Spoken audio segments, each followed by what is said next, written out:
Hello there, friends. This is Spencer Michaud. Today we're going to be talking about the new moon in the third decan of Aries. I hope that you're having a wonderful Friday afternoon out there. We're going to be taking a deep dive into the astrology of the next few weeks. We're going to see some really important stuff unfold over the next few weeks with the giant Aries stellium. We're going to break that down through the language of the kind of the initiating event with this, with the new moon in Aries 3. We're going to break it down piece by piece. We're going to talk about Aries significations. We're going to talk about Mars. We're going to talk about the decans and the tarot. So if you're joining me here today, please leave me a comment in there. You can follow me over on social media at Spencer Michaud, and you can find me at spencermichaud.com. So a few things before we get started here today. I am having, friends, a big sale. So this is a spring sale. We're doing Spring Sale 2026 over at Spencer Michaud Astrology, and it's 20% off everything. All the readings that I do, transit readings, natal readings, tutoring sessions, anything of that sort, 20% off. Use the code SPRING20. Also, you can get 20% off all of my recordings in the store. I have a Decan webinar series that I did with my partner, Tanya Andrews. I have the actually, I did the Deccan webinar series. That was the one I did individually. And then I have a Dignity and Devotion Planetary Magic series that I did with my beautiful partner, Tanya Andrews. Great stuff with the 7 traditional planets. Also have some material there about the connection between astrology and tarot.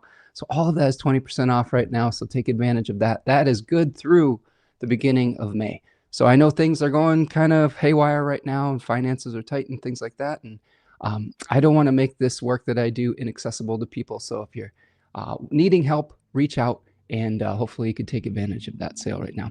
Also, all of those readings 20% off as well. All right, friends. You can find me, of course, over at spencermichaud.com. You can find my beautiful partner at Third Coast Mojo. So Third Coast Mojo, run by my beautiful partner, Tanya Andrews, has all sorts of magically elected materials, oils, soaps, salts, all sorts of cool things that will help to remediate maybe some of the challenging things that you might have going on in your own life, in your own chart, maybe just learning how to deal with some of the twists and turns and changes that are happening. Here we're featuring the Sun and Leo Crown of Success Oil. So if you're trying to grease the wheels for more visibility or for success in an area of your life, that's a great one to start with. There's also Mercury and Virgo Hermes Harvest, which is great for doing taxes. We're getting close to tax deadlines here in the United States. There's a Mars in Capricorn Iron Teeth, which is an exalted Mars to help you kind of break on through to the other side, give you the energy and motivation to get things done. We've got Venus in Libra, Serene Queen, which is one for keeping your nerves calm, and that could be really useful with all this Aries energy, right? Where everybody's kind of, everything is feeling like a life or death challenge, and sometimes it is, and sometimes it isn't. And Venus in Libra can help calm you down and help you stay centered through all the challenges that are going on. And then Saturn in Aquarius scientific method is great, especially with Saturn being in its own, it's in its fall right now in a challenging position. This is Saturn in its own home or its own sign. And this gives it all its resources of patience, being able to see the big picture, having a little bit of detachment from some of the drama to be able to organize our lives in a mature fashion. So check that out over on Third Coast Mojo. I also have a newsletter that you can subscribe for. This is the Spencer Michaud Astrology newsletter where you'll get updates on when I'm going live here on YouTube. And you can also understand when we have launching new products for Third Coast Mojo, as well as the song of the week. Today, this week, actually, I featured it's easy for me to say, Appalachian Spring by Aaron Copeland. So that was a very dramatic entry into the spring season. You can also support the channel over here by buying a super chat while I'm live on YouTube or going to buymeacoffee.com and becoming a patron of the channel there. All of your donations really and gifts help to keep the channel going, and I very much appreciate all of you who are able to help out. Okay, so those are our big announcements. Just checking with our chat here. Stella Renditions here says, happy Friday, Spencer. Nice to see you, Stella. Hopefully everything's going well your way, my friend. We got a lot going on in the collective. We've got all sorts of new moon and Aries 3 stuff to talk about. I mean, it's a lot going on, friends. I hope that everyone has been staying calm, staying centered throughout some of the challenges that we've been going through. we're going to kind of break this down little piece by piece. We're going to talk about some of the things that are maybe on our minds in the collective today. If you have any questions about what's going on, I'd be happy to answer some of those as well. Pokemon and stuff is here. Nice to see you. Hopefully you're doing well, my friend. Thank you. Oh, thank you for liking the video and subscribing to the channel. Appreciate you. Okay, so we're talking new moon in Aries 3, 27 degrees of Aries on April the 17th. This is Friday. Okay, this is kicking off a weekend of pretty challenging astrology. Okay, so here you can see the new moon here in Aries to my right, however you might be viewing this here today. And first thing that I notice with this new moon in Aries, we have a huge, and I mean huge, Aries stellium. Now, stellium is a fancy astrological term for a ton of planets in the same sign. And here we have Neptune, Mercury, Mars, Saturn, the moon, the sun, and an asteroid Chiron all hanging out within the same astrological degrees. And a lot of times when we have concentrations in one particular area of the zodiac, we're really going to start to feel that energy quite intensely. And Aries energy can be quite combative. It can be initiating energy. It can be very intense. We can burn hot and fast. And there's not a ton of things that are mitigating that, that are balancing that out. There are a few things. We do have Jupiter squaring. So all of these planets are square Jupiter, and Jupiter is in its exaltation. So maybe Jupiter is trying to bring some kind of voice of reason to the table. We have another dignified benefic, Venus, here as well, in her home sign of Taurus, okay, her home domicile of Taurus. So we have an exalted Jupiter. We have a Venus that is well resourced in Taurus. The challenge is that Jupiter is making an aspect, which means it's able to provide a counter argument to the new moon. But Venus is in a condition that is like a blind spot. It's called aversion. So with Venus being in aversion, she might not be able to help as much as she might want to. We're going to talk about this as we get towards the end of the month as well. I was kind of starting to look around with the astrology of May, and Venus is going to be moving into malefic enclosure at the end of April and for most of the month of May. So that is another challenge that Venus is going to go through. Another really important piece of this new moon cycle is the Mars-Saturn conjunction. Mars, as of yesterday, as I'm recording this on Friday the 10th, Mars on the 9th moved into Aries, its home sign. So we kind of put the match onto the pile of gasoline, I guess you could say, with Mars moving into Aries. And it's going to be coming together with Saturn in Aries, and we might see some action taken on some of the consequences that Saturn likes to bring. I was having a nice conversation with another wonderful astrologer, my friend Stephanie Warner, today, where we were kind of talking about potentially consequences that might come through people in position of power. We'll talk about that a little bit today, because there's a number of power players, power brokers in the world that are in the news that have a lot of planetary positions at this 7-8 degrees point of Aries that Saturn and Mars are going to be coming together. So we'll break that down. I'll show you some of the charts that I've kind of been researching. But this is really important astrology. This is a time where, oftentimes we feel like Mars is the foot on the gas and Saturn is the foot on the brake. We may have a little bit of that experience, but with these planets being in Aries, just the gas is taking precedence over the brake on some level. So we'll have to kind of break that down. We're also going to talk about Mercury and malefic enclosure today. On this few days that are coming after the new moon, we have Mercury that's going to be enclosed by Mars and Saturn on the 20th, where it's going to be in a position where it's really under duress, right? It's trapped between two planets that are associated with challenging circumstances. So we'll break that down. That's on April the 20th. We'll talk about that as well today. And then Saturn is going to be entering its retrograde shadow at about 7 degrees of Aries. This is a place where Saturn is going to retrograde back to over the course of 2026. Saturn's going to retrograde at 14 degrees of Aries in the end of July, and then it's going to retrograde all the way back to the degree that Saturn is at during this new moon, 7 degrees of Aries. So there's just a lot of chapters unfolding of our various stories, and it's not going to be the end of the story. This is the beginning of a much longer narrative that is going to last for most of 2026. So we'll try to speak towards what some of those themes might be moving forward. Stella says, wasn't 8 degrees Aries where we had a big eclipse in the past year or so? That's a good question. Let me look. Let's see. We had a big eclipse. We had a full moon eclipse at 12 degrees Aries, and that's not the eclipse, is it? Let's look at the eclipse.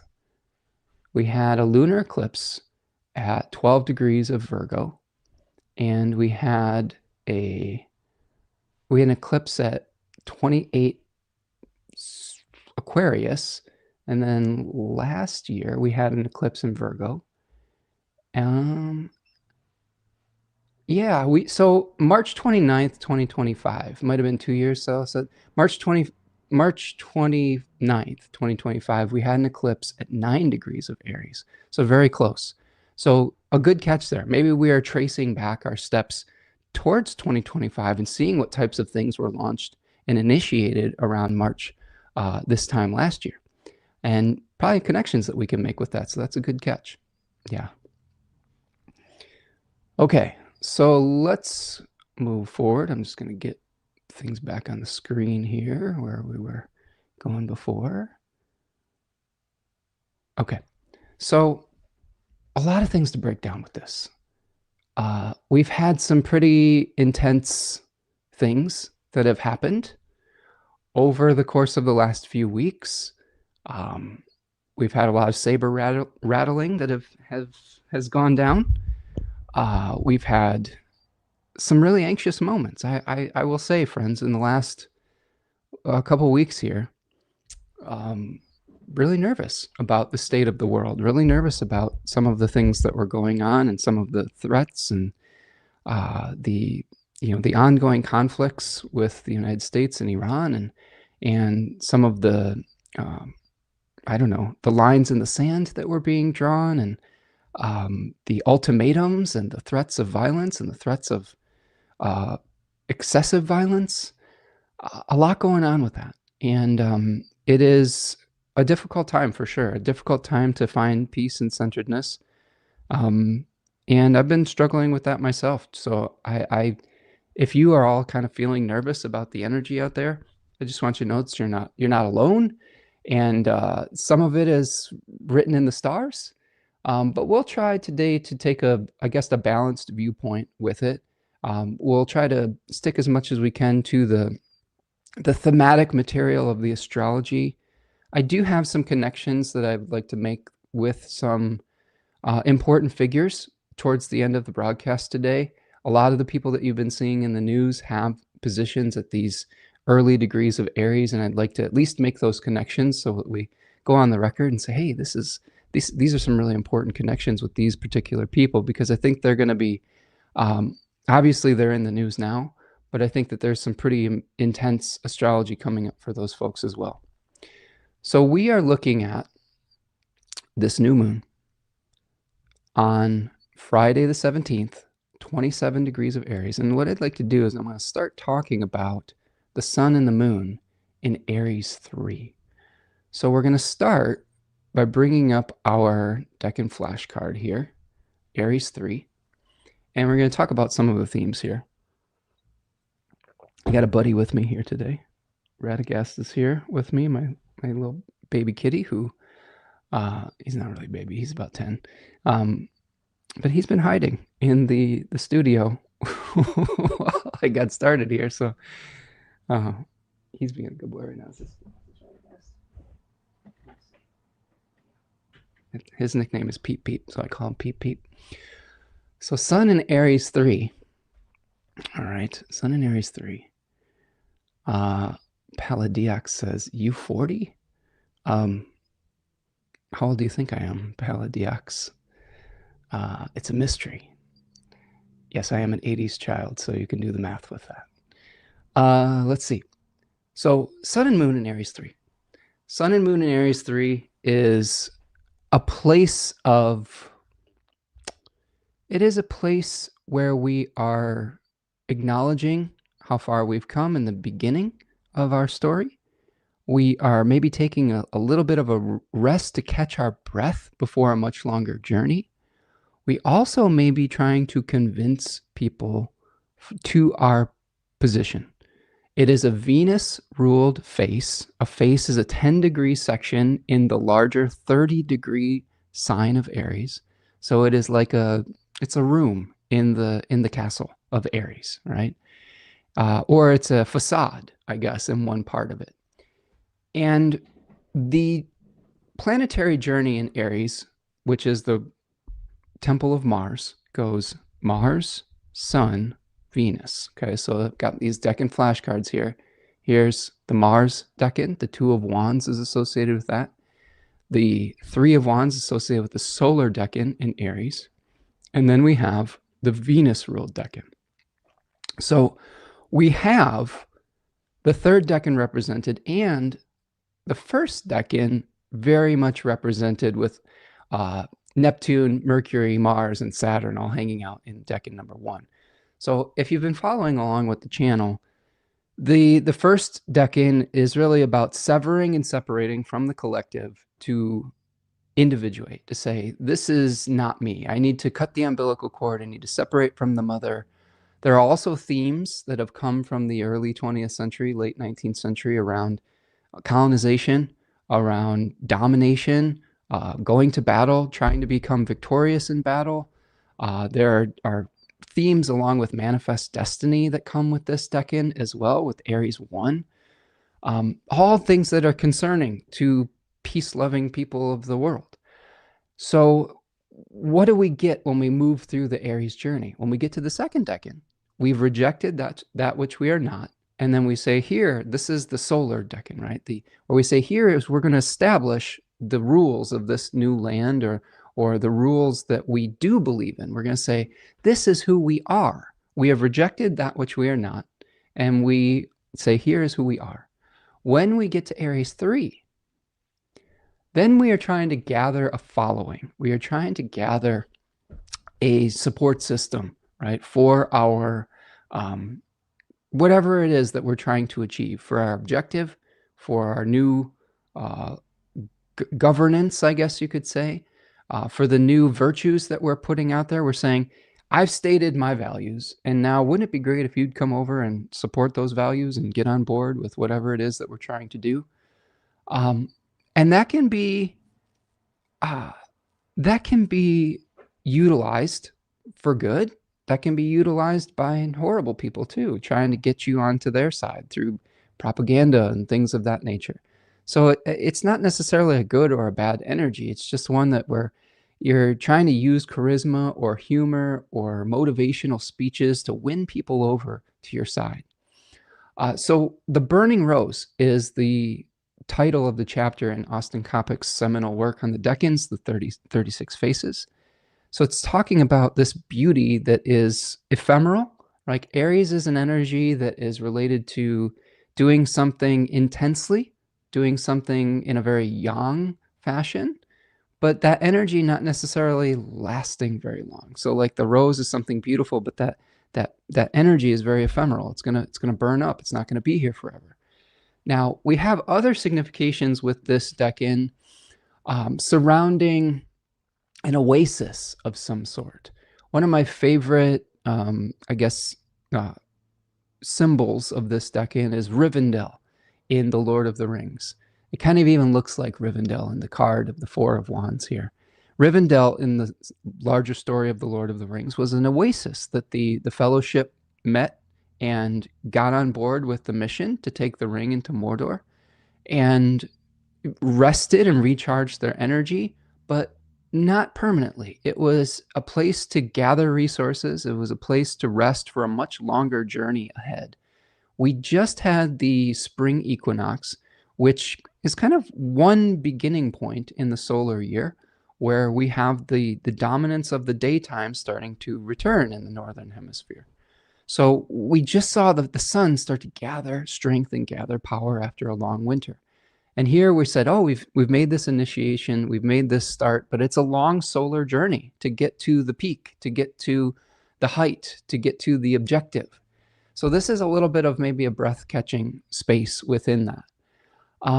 There are other significations that we can talk about here. We are trying to utilize, I guess, glamour magic in this decan, our dramatic abilities. We want to convince someone of our position. So I have a few questions that I like to ask for contemplation.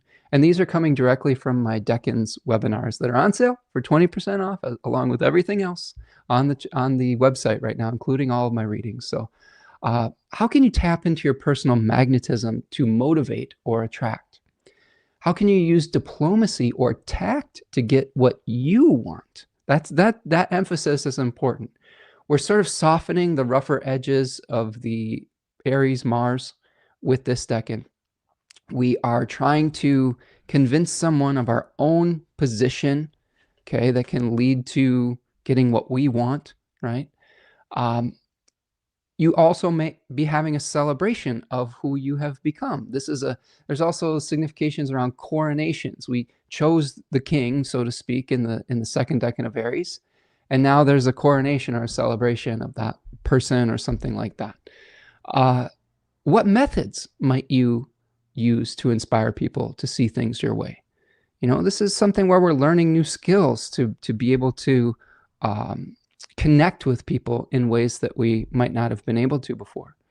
If we think about relationships with Venus here, Venus in her exile, is this relationship permanent or a torrid affair? This is a great decan that could be associated with just one-night stands or something like that. How can you gather strength for the long road ahead? I think this is a really important part of this. There's a spirit in this decan called Eros, right? And Eros was this little cherub that had gold-tipped and lead-tipped arrows. The gold-tipped arrows would attract. The lead-tipped arrows would repel. So we have to think about the skills that we want to use on our journey, either to attract support or to repel the things that we don't want within our lives. So these are important things to consider with this particular decan. Okay. So let's keep on moving. We have the host of this decan conjoining Saturn and Mercury and Neptune, all these things in Aries 1. So let's backtrack to Aries 1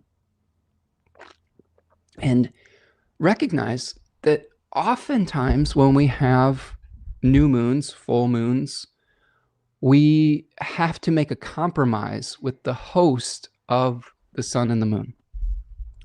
In traditional astrology, in Hellenistic astrology, which is the type of astrology that I've studied, we have what's called the guest-host relationship.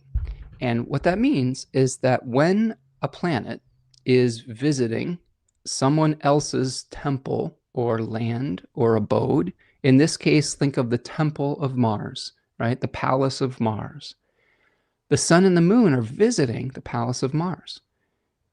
Oftentimes, the host, Mars, would be somewhere else, only being able to give from the place that they are inhabiting. Let's say Mars was in, was in Cancer, which is a place that it's not very comfortable. Mars would be able to provide resources from a place that it was uncomfortable.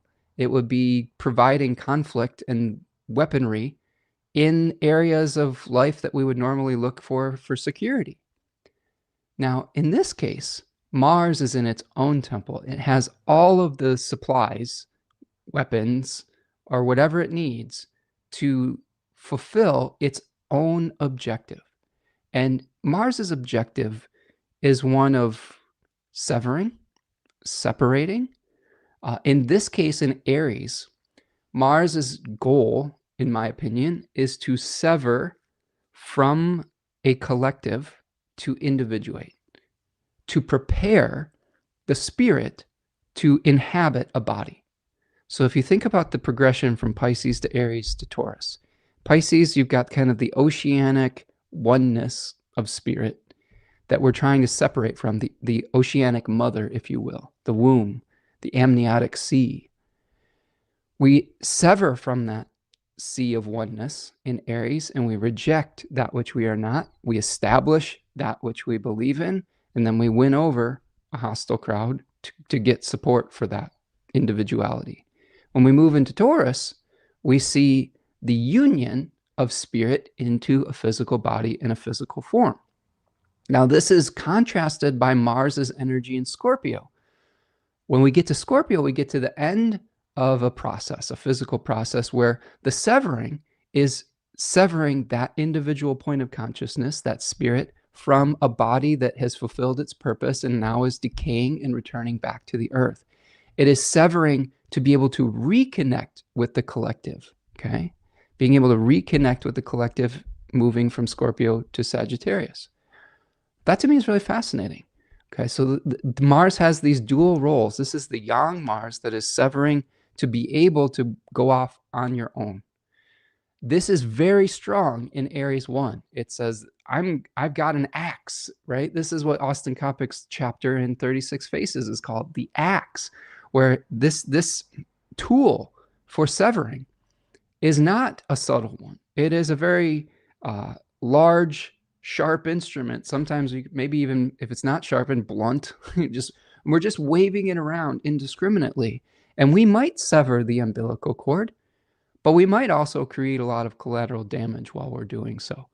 So there is an extreme yang energy. There is the possibility for hurting other people, hurting innocence while we're trying to establish this, this new energy. We also have some positive parts that we can think about with this. We have an ability to take risks. We have an ability to say, we're not going to think about this anymore. We're not going to weigh the pros and cons like you would potentially in Libra. We're not going to see it from multiple perspectives. We're just going to take action. That can be helpful in some circumstances. Now, it might be helpful when we are trying to start a new business, or whether we're trying to start a new project, or whether we are trying to start something that is important to us as individuals and as a community. It may be difficult when we are utilizing that same energy for actions that could have an effect on the entire population of the planet, of a country, of a community. The challenge with this in particular with Mars and Aries is it's running smack into Saturn in Aries. Saturn oftentimes talks about the laws of a land, the laws that take into the account of all of the needs of the collective. Saturn is in its exaltation in Libra, the opposite sign of Aries, where we can balance out the needs of various individuals to do what is most fair and most just for the most amount of people. When we have Mars and Saturn coming together in Aries, we might be taking action on rules, Saturn, okay, that are only servicing a handful of small individuals. And we've seen these actions play out in the collective over the past few weeks, and we might see these actions potentially supercharged moving forward in the next few weeks. We had a moment last Monday where we had an ultimatum and a deadline where it seemed to be suggesting that the president was threatening to, quote unquote, wipe out an entire civilization. Those types of actions and rhetoric are not serving the collective whims of one individual that, quite frankly, is kind of off his rocker.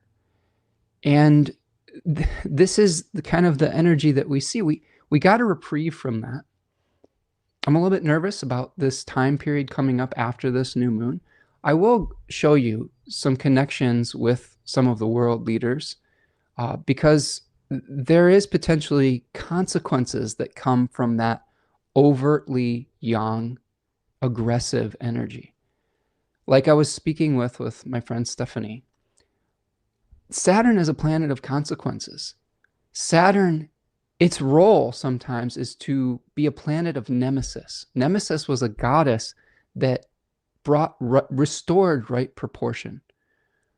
Oftentimes when we see Saturn in a particular sign, it is going to rebalance the energy of that sign. It is going to increase that which is lacking and decrease that which is excessive.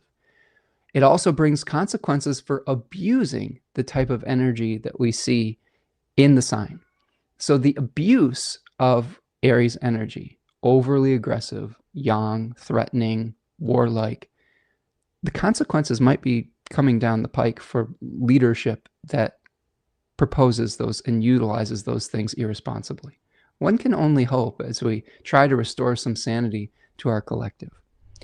So that's Mars in the first decan of Aries. Really powerful place for Mars. As individuals, good for initiating things, as long as we pace ourselves. I think that there may be some things where we don't have the luxury of pacing ourselves, but I do think that with the poly crisis that we experience right now in this moment in time, the flooding of the zone of distractions and of things that make us worried and tense, we do need to pace ourselves when it comes to our nervous systems. If we burn too hot, if we burn too angry, if we get off our center, we're not going to be able to sustain the type of action that will lead to changes over time. So I think that's the part of the counterbalance to this energy is how do we sustain the type of energy that we need to make change over time.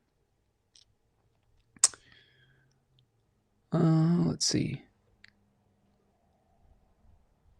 We've got some fun people joining us today. Sprinkle 777 here. Shaylee is here again. Nice to see you, Shaylee. Hope everything's going well your way. Hope you're doing well. Okay. And we've got a troll in the chat here too. All right. So, little housekeeping there. So let's move forward. Let's talk about the first aspect. So one of the things that we like to do here is talk about what might unfold after the initial new moon.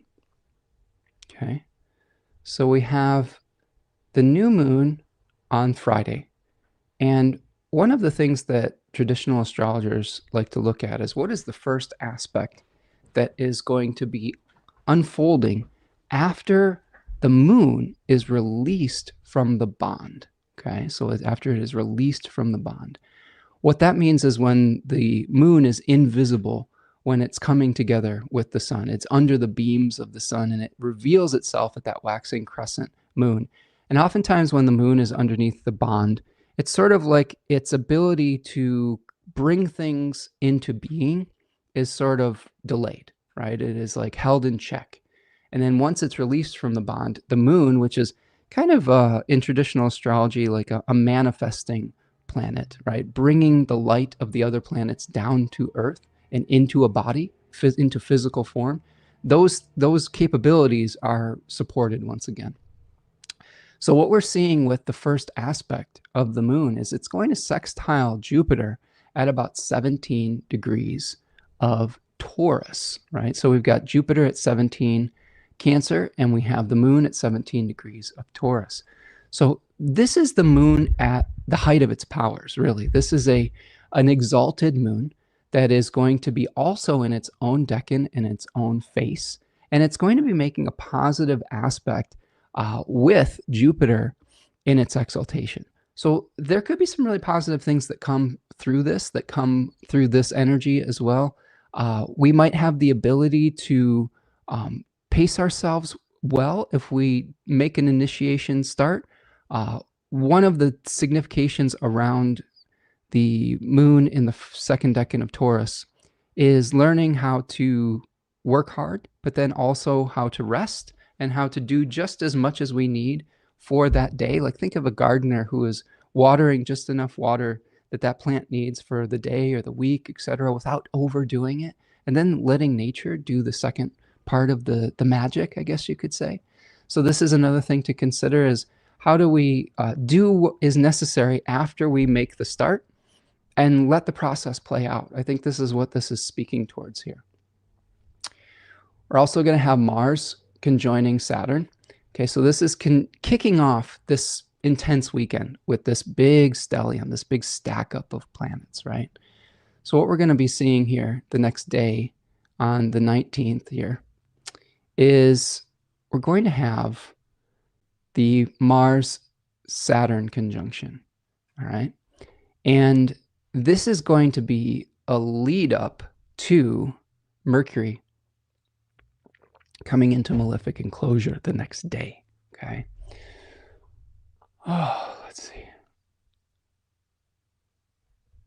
Just looking through the chat here again. So Mars, Saturn conjoining. Mars, a planet that likes to sever and separate. Saturn, a planet that likes to cast things into exile in traditional astrology. It is also a slowing force, where Mars is a force that speeds things up. Mars likes to heat things up. Saturn likes to cool things down. They are contradictory energies in that way. So there is this, like I said, this 1 foot on the gas, 1 foot on the brake type of experience. What I will say, though, is that Saturn being a planet of consequences and Mars meeting up with it, there is action taken to initiate consequences. And this could be with the checking of aggressive power. This could be of something where we are seeing leadership that has abused power facing consequences. I think that there's a lot of those particular significations that could be coming to the fore potentially. Painted Turtle is here. What's up, Lauren? Nice to see you. Says, what's interesting too is that Pisces 3 is polishing that axe with Mars rulership before Mars ever enters Aries, which is interesting. We can see the organizing action of the larger scheme. Thorin may shoot his arrow and besiege the mountain, but the Arkenstone still moves under cover. Hey, I like that. A Lord of the Rings reference. Thorin Oakenshield, the one of the dwarves of Middle Earth, right? Yeah, I think that Mars in Pisces is also dignified in its own decan, its own face. Mars in Pisces is taking action based on an ideal, based on sacrifices necessary to achieve an objective, an idealistic objective. I would say the energy of Mars in Pisces 3 is sort of like it's like a crusading energy. We've seen some talk in the collective about holy wars and things of that nature, which I think is very, very destructive. And yes, there has been, like, the actions have been taken based on some kind of, I don't know, illusion as well, like where people think that this is going to I don't know what people think anymore. Like, I think that there's people that aren't really thinking, they're just taking action and doing it in a very self-serving manner. So yeah, I agree that there's some crazy things going on. Lawrence says Mars is divine action. I could see that. But again, with Mars in the first decan of Aries, that action may be motivated by a desire to dominate, a desire for violence, a desire to control someone or something, a desire for manifest destiny, for taking over new territory. And I know that that's not the whitewashed version that sometimes we want to say with modern astrology. A lot of times we want to find the silver lining within everything and always have some kind of gentle way of describing these things. I think that's doing a disservice to the symbolism that comes to us through multiple generations, and it causes us to miss some of the things that we are experiencing in the collective. It would be a mistake to say that the actions of various world leaders right now weren't in service of trying to annex countries into their own power and control. We've seen this with the actions of Israel, we've seen this with the actions of Russia, and we're seeing this with the actions of the United States. So there is definitely something to be said about acknowledging the real difficult parts of Aries 1 as well. Devin is here, Selena's Gateway. What's up, Devin? Devin, nice to see you. Hope everything's going well your way. Lauren says it's divine action in its highest expression of good. I could see that. And again, I think that one of the things that we are trying to figure out as we move forward with our analysis with some of these things is it's hard to recognize it in the moment when we're going through suffering and we're seeing human suffering and animal and tree and land suffering. But I think that there's an argument that could be made that, yes, there is a divine plan and that there is a longer story and narrative that is coming through some of these difficult challenges. That doesn't mean that we can't acknowledge that the time that we're going through is challenging. Maybe there is a bigger picture that is playing out, the cosmic, timeline that we are trying to understand through the language of astrology, but might not always be able to see everything. And I think that one of the things I've been seeing a lot on social media recently is how do we deal with the anxiety that we might get by studying astrology? Because that can be a very real thing. We can see some of these aspects coming up, and it can lead to a lot of unsettledness and imbalance and worry and anxiety. It can also prepare us for challenging things. I think that if we acknowledge that some of these aspects might bring difficult experiences, it may allow us to prepare in advance. Maybe we clear our schedule a little bit. Maybe we double down on things like our self-care, exercise, sleep, eating healthily. Maybe we reach out and build more community to build resilience if there are things coming down the pike that are going to be challenging and difficult. So, I think that Mars has its function. I think that there are times when we do need to sever away from the collective and strike out on our own, and that is supported here as well. But the combination of that with a fallen Saturn means that a lot of those actions that are taken are in service of creating structure that only serves individuals. And that is a contrary energy to where Saturn functions at its highest potential. So I think that acknowledging that is important. Devin says, that's right, Spencer. The macro story requires us to take action as well as acknowledge the trials that we're facing. And we do need to face them. We do. For a long time on this channel, I focused on just I tried to keep it less controversial by talking more about how this would affect us personally as individuals, really focusing on just the symbols themselves. But as I've moved forward with this journey, I do think that there is a personal responsibility to talk about some of and make the connections to the macro issues. And when appropriate, to denounce things that look hazardous for people, to speak your truth through the language of the planets. It does make it slightly more subjective. I know some people will bristle at subjective astrology versus objective astrology.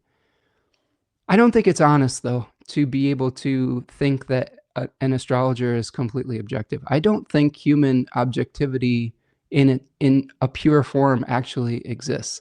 I think everything is filtered through a personal consciousness. And I don't necessarily think that's a bad thing. I think that if we're going to understand symbols and we're going to utilize that to make our worlds a better place, I think we do have to speak out about these things. If we're going to use these symbols for self-aggrandizement to say, look I'm right and this other person's wrong, that's not going to help anybody. I think that there's ways to do this work where you can speak truth to power, you can look for connections, and there is going to be some subjectiveness to it. But yes, macro story requires us to take action as well as acknowledge the trials we face, and we do need to face them. I also think too, beyond just the subjectivity, when we acknowledge the dark side of these planets and these signs and these symbols and these stories, what we're doing is we are validating people's experiences who might not be having a great time throughout all of this. I think that there is legitimate human suffering going on right now, and we can see it spoken through the language of the astrology. And if we try to just wipe that away and just say, well, you know, I mean, I don't want to be glib about it, but if we try to polish it, if we try to polish the astro turds, okay, we're really doing the people who are going through the things a disservice. Doesn't mean we can't speak to both sides of what is happening as far as the potential for good. But I'm kind of done with spiritual bypassing. I think that is something that a lot of us in this field have been guilty of. And honestly, I don't know how popular it makes people being authentic. I would say that sometimes people mask and tell people what they want to hear so that people keep coming back to them. I don't like astrologers like that. I don't like people like that. I want someone to tell me how it is. I want someone to tell me where they stand. And by doing that, I think that allows me to be more authentic and in that regard as well. Okay. So as we move forward past this Mars-Saturn conjunction, we have the sun starting its journey through Taurus.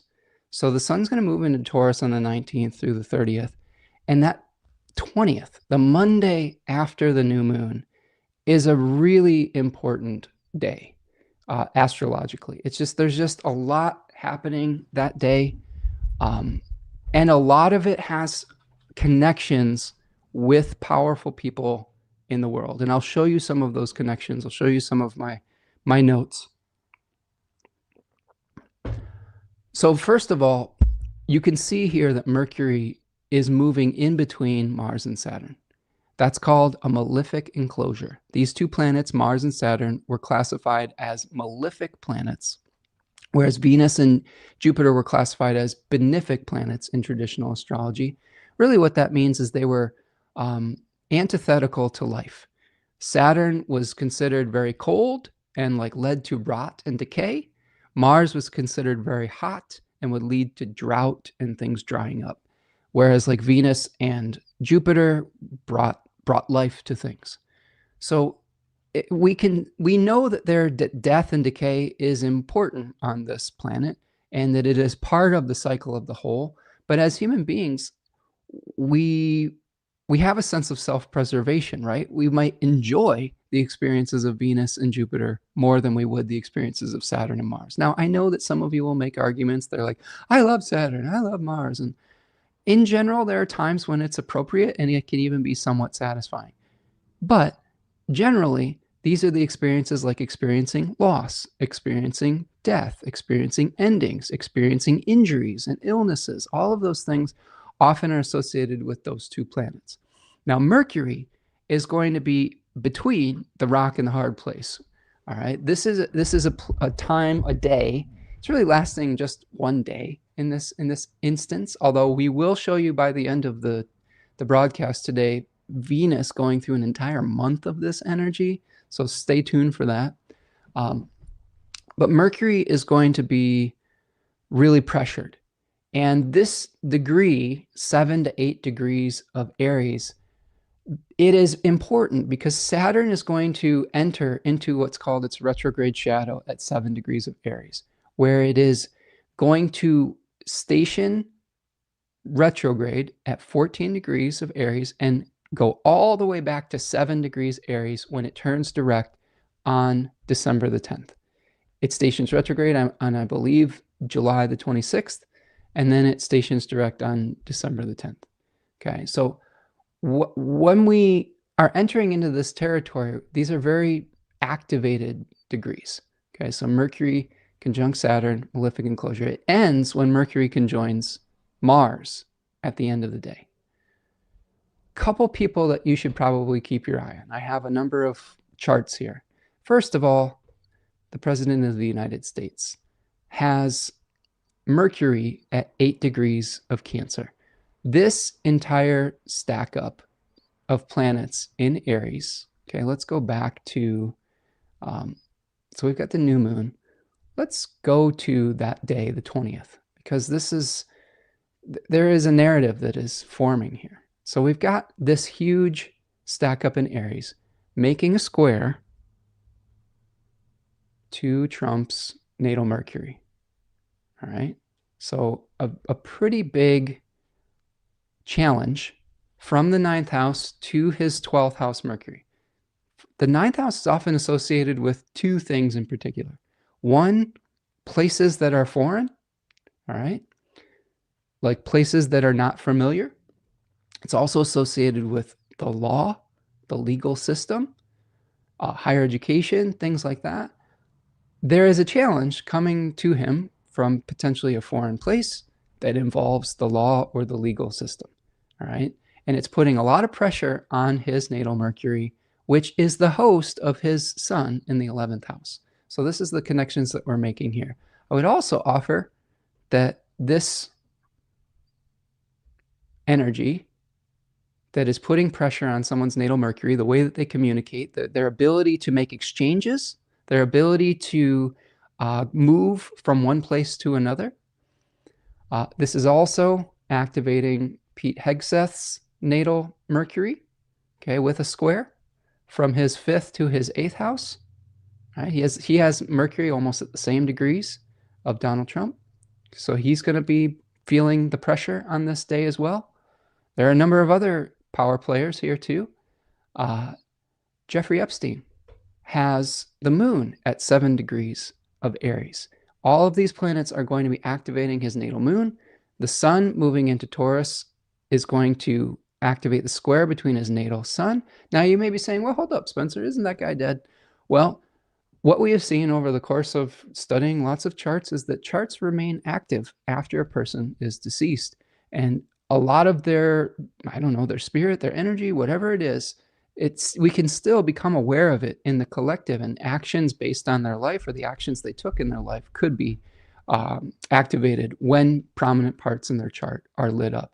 So you've got another contact here with the sun, square sun, and with the big stack up right on the natal moon, okay, which is associated with Epstein's 7th house, right? His open enemies, his partners, people who he was working with potentially. We also have a couple of other people to keep in mind that we have here. First of all, we have a guy named Sam Altman, who you've heard me talk about on this channel as the CEO of OpenAI, who owns ChatGPT. He has Venus retrograde at 6 degrees of Aries in the 12th house and Mercury at 7 degrees of Aries, the exact degree that Saturn is going to be retrograding back to, and this giant stack up is. There's been a lot of talk about the challenges with OpenAI. They've recently had to shut down their generative AI model, Sora. There was some accusations leveled at Sam Altman with abuse with one of his siblings. The wheels seem to be unraveling in his life, and understandably so. This is a person who has talked about creating human intelligence and turning it into a utility that people have to pay him to use, which is very dystopian and very disturbing. You could also see on this day, Venus is going to be at 25 degrees of Taurus, which is Algol, activating Sam Altman's moon and Mars. Another figure that has been in the news recently is Melania Trump. Okay, so Melania is, let's see if I can open that here. She has an untimed chart, but she also has Chiron at 8 degrees of Aries. So Chiron is an asteroid that's often associated with the wounded healer, like a wound that someone has sustained that is unhealable. And this stack up activating a wound that she has that may not have been healed could speak to her association with Trump and with Epstein and all of these people in the collective. There's been some talk of her making some revelations moving forward as well. The other thing I would say about Melania Trump's chart right now, two things. She has the sun at 5 degrees of Taurus, and that sun is being squared by Pluto at 5 degrees of Aquarius. And every time a planet ingresses in Taurus, it's going to activate her natal sun and Pluto here. Okay, so it's going to activate the sun at 5 degrees of Taurus and then the square to Pluto. So eventually Mars will ingress, Mercury will ingress. We have Venus that ingressed a few, that just ingressed into Taurus as I'm recording this. And then she is coming out and talking about the victims in the Epstein case. So another person to keep an eye on. And then one more just to keep in the back of your mind. This guy is named Peter Thiel. This is the owner of a surveillance company called Palantir, which is ironic because he's utilizing language from the Lord of the Rings, these globes that were used to spy on people. And he has Saturn at 8 degrees of Aries. So this is the beginning of his Saturn return, and he has a number of potential stack ups on his natal Saturn, which is retrograde in Aries at 8 degrees of Aries. A lot of the talk around Peter Thiel is that he has donated a large sum of money to J.D. Vance. He is one of J.D. Vance's biggest campaign contributors. And there is some talk about him kind of being the Geppetto puppet master behind a guy like J.D. Vance. So that could also be playing a significant role. And then finally, we have Benjamin Netanyahu, who has Mercury at 9 degrees of Libra. And this big stack up is going to be opposing the natal Mercury of Netanyahu. Now, here's the thing. All of these people have enormous power and influence in the collective, in the actions that we are all going to be subjected to and beholden to. There's definitely an intermeshing of these folks. Like we have talked a lot on this channel about the potential for the billionaire class to create distractions from their corruption by perpetuating the capitalistic war machine. And that's something that we've seen in recent weeks, months, etc., where to avoid consequences, there have been a lot of, I don't know, we've seen what's called flooding the zone. And it makes me nervous to see the potential for accountability coming for a lot of these powerful people and what they might do to avoid, facing the music. We've already seen what these people are capable of to avoid facing accountability. Are they going to escape accountability again? That is yet to be determined. I will say this, the things that are initiated during this powerful time, they are going to be playing out for the rest of the year. I think that Saturn is going to, even if it's not all resolved, Saturn is going to retrograde back to this degree and say, let's say that there is an escape of accountability yet again. We're going to revisit this whole scenario back in December. December 10th is when Saturn is going to retrograde all the way back to these degrees and then station direct again. So whatever we are seeing initiated, it is not the end of the story. It is one chapter, a powerful potential beginning that could include all of those people that I just listed, all right, that all have prominent contacts with these degrees of Aries, whether it's through planets in their own chart, squares to the planets in their own chart, or oppositions to planets in their own chart. And all of these people are related to the collective story and zeitgeist that we're experiencing right now. So make of that what you will. I just wanted to show my work and kind of connect some of the dots that I've been researching over the last few weeks. Let's see. Painted Turtle says, wow, nothing quite says surveillance like Saturn and Aries, this guy. Yeah, if we're referring to Peter Thiel, that's one of his dreams, is just to be able to, insert himself into everybody's lives by, having a technology like Palantir that is able to surveil and control what people do over time. So very scary. People should understand who that person is, and the amount of money that he has in politics and in lobbies and things of that nature. And then protect your privacy and your data online if you can. I mean, I've been going through a lot of privacy and data checks recently. It's not the easiest thing to do. It's not easy to get away from the surveillance, but we do have to make attempts to protect our privacy and to protect our ability to make decisions that aren't influenced by large tech CEOs. Devin says, we don't have a time chart, but Greta Thunberg has Moon, Sun, Chiron, and Mercury in Capricorn scoring all this. Interesting. I wonder if I have her. I don't know if I have her chart in here. I might. I would like to look at that. I love being able to see, just to see kind of yeah, I do have her chart here. So there's Greta's chart. So yeah, she has the sun and the moon. It's not timed like you said.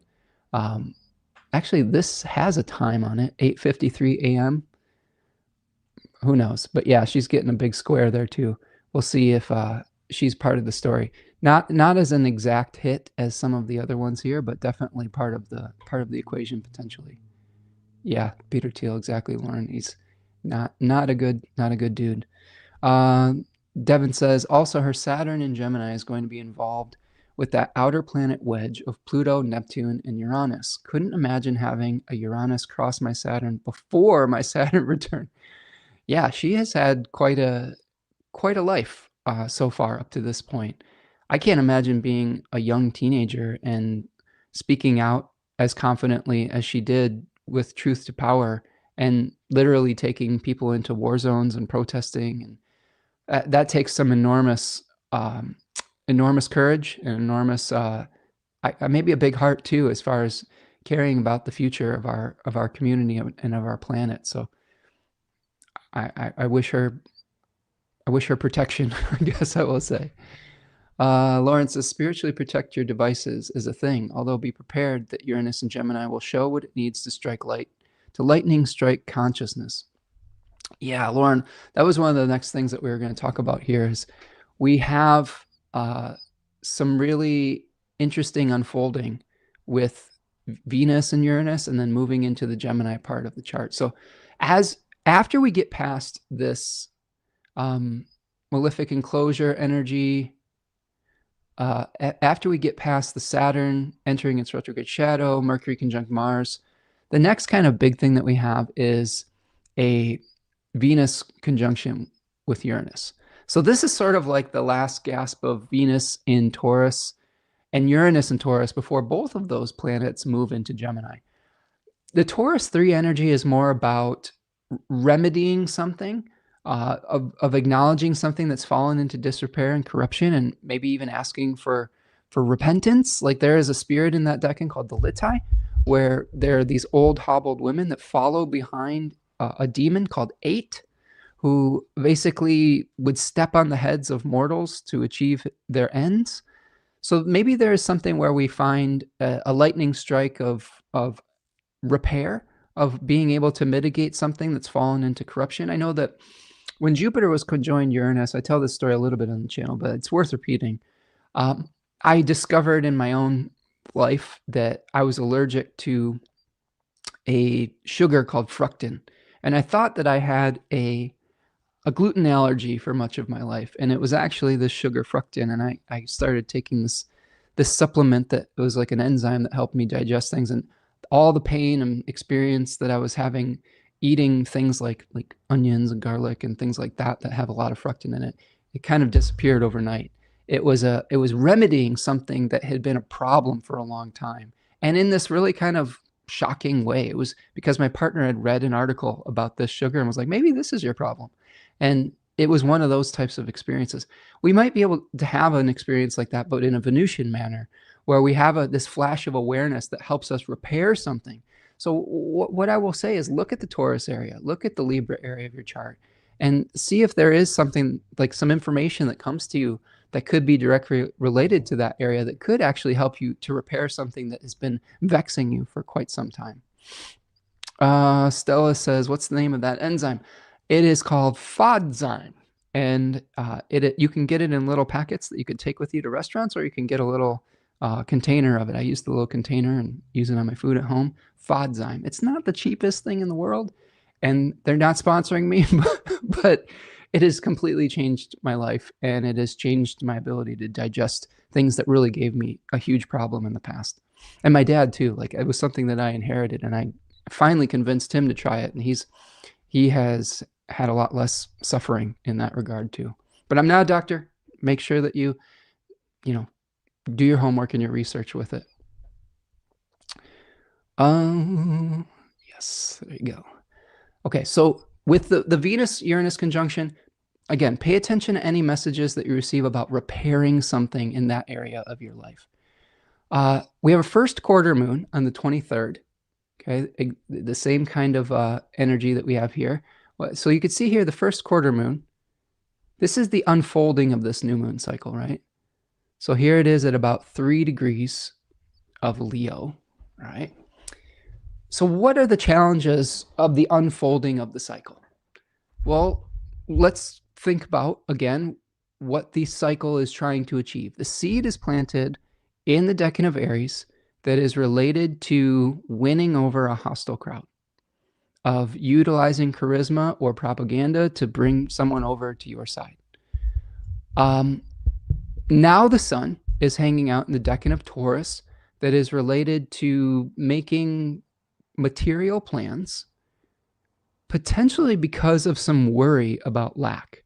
We have in that decan of Taurus, okay, you could see here, here is the decan of Taurus 1 with the 5 of Pentacles, right?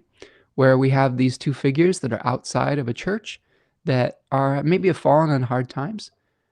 People that have prominent planets in this decan sometimes worry about their financial security, but they also have abilities to be great planners, right? This is a Mercury ruled decan, so there could be some planning involved. This first quarter moon has an extra challenge.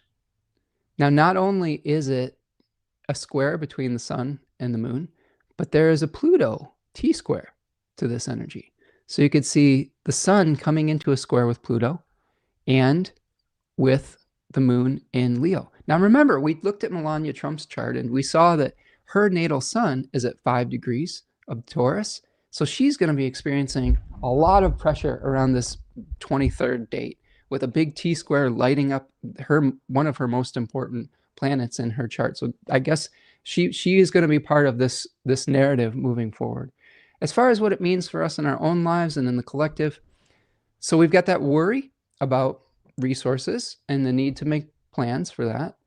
We have the moon in Taurus, or sorry, the moon in Leo 1, speaking about feeling the pressure of the spotlight. Okay, so the pressure of the spotlight, it's a Saturn ruled decan. You know, Susie Chang talks about it as like a pressure cooker, where we have to become visible and we might feel uncomfortable with that visibility.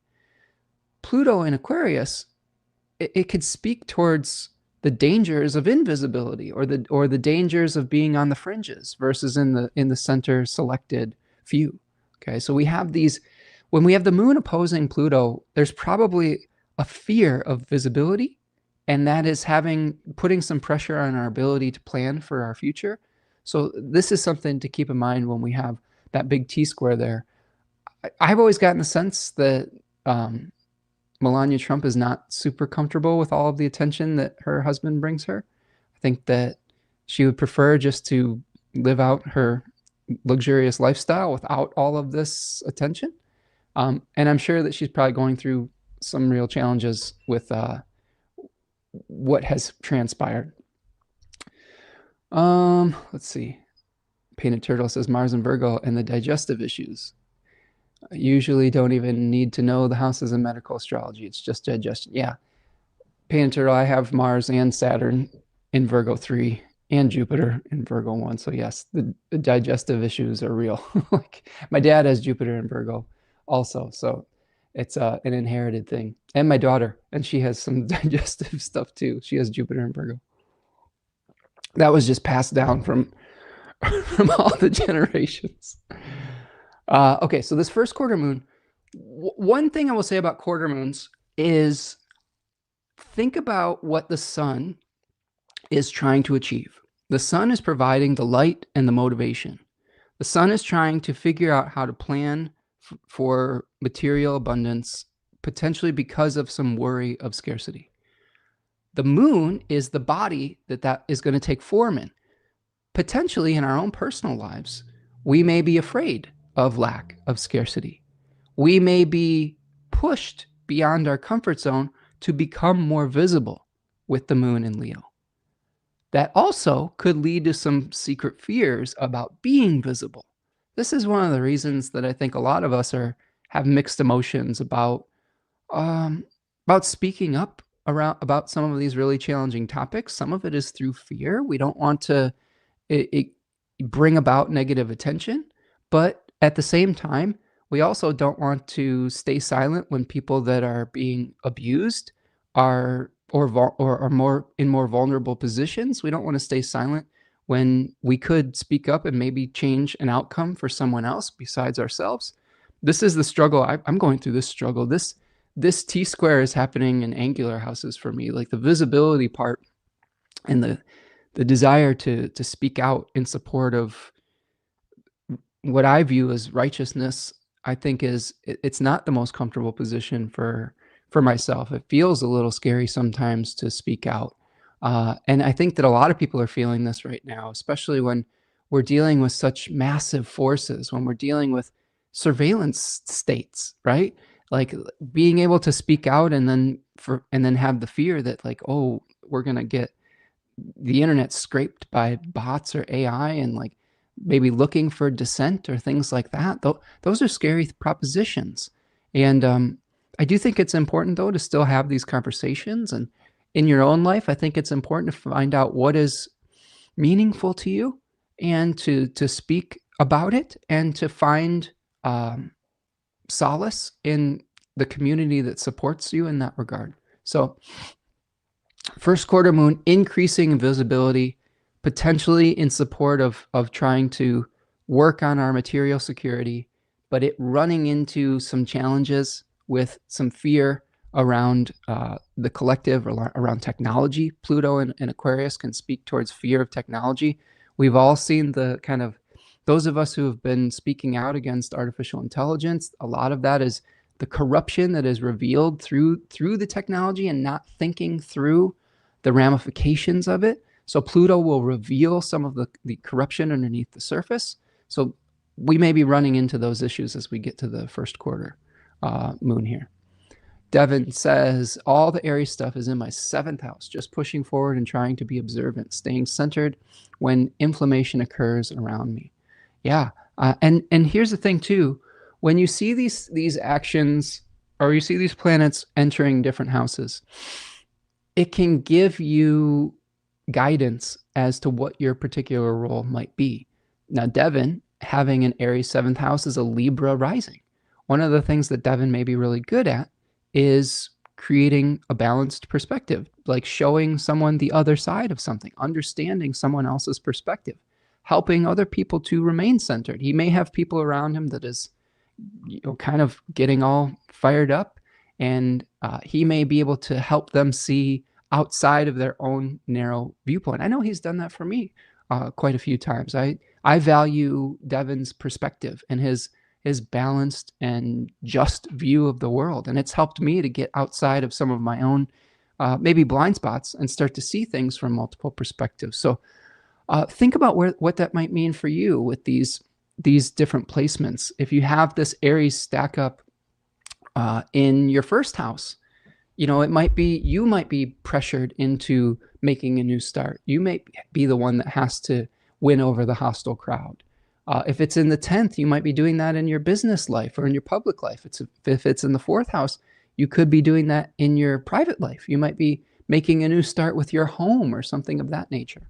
So it shows us where we can put our attention and put our energy. Devin says, I put up a post for astrologers on Threads to talk about how they mitigate with astro anxiety, and it's bloomed wonderfully. You should check it out. I saw that, Devin. I thought that was a great thread. I'm not as active on social media. I'm a lurker. I will read people's posts and I won't always interact with them. And I'm sorry if I'm not becoming more visible. What I will do generally is I will read people's posts and then I'll send them a direct message and be like, that was a great post. You made some really great points. Maybe I should be more visible about it. But yeah, some great stuff going on over on Threads. Devin's got some really great threads that are up. I would also encourage you to check out Stephanie Warner's stuff that she's been posting. I believe she works for Chani, and she's been pointing out a lot of really important things too. I think she's a Canadian astrologer who's very well traveled, but lots of really great astrologers on Threads and lots of good conversations that people are having. Stella says, I'm not in Threads. Is it accessible anywhere else? I don't know. I think Devin has a good website. Maybe there's some resources on his website as well. Okay, so that's our first quarter moon. We're trying to increase the qualities of the lunar decan to achieve the goals of the solar decan, increasing visibility to achieve more financial security, but running into an opposition with Pluto. Okay, on the day after that first quarter moon, we have planets that are starting to ingress into Gemini. Venus moves into Gemini on the 24th, all right? Scattering our attention or our desires to gather more information or to visit more flowers symbolically, like the bee that's gathering pollen. So there might be more scattering of attention. This is setting up the Sun-Pluto square and Uranus ingressing into Gemini. So we have the Sun making a square to Pluto, okay?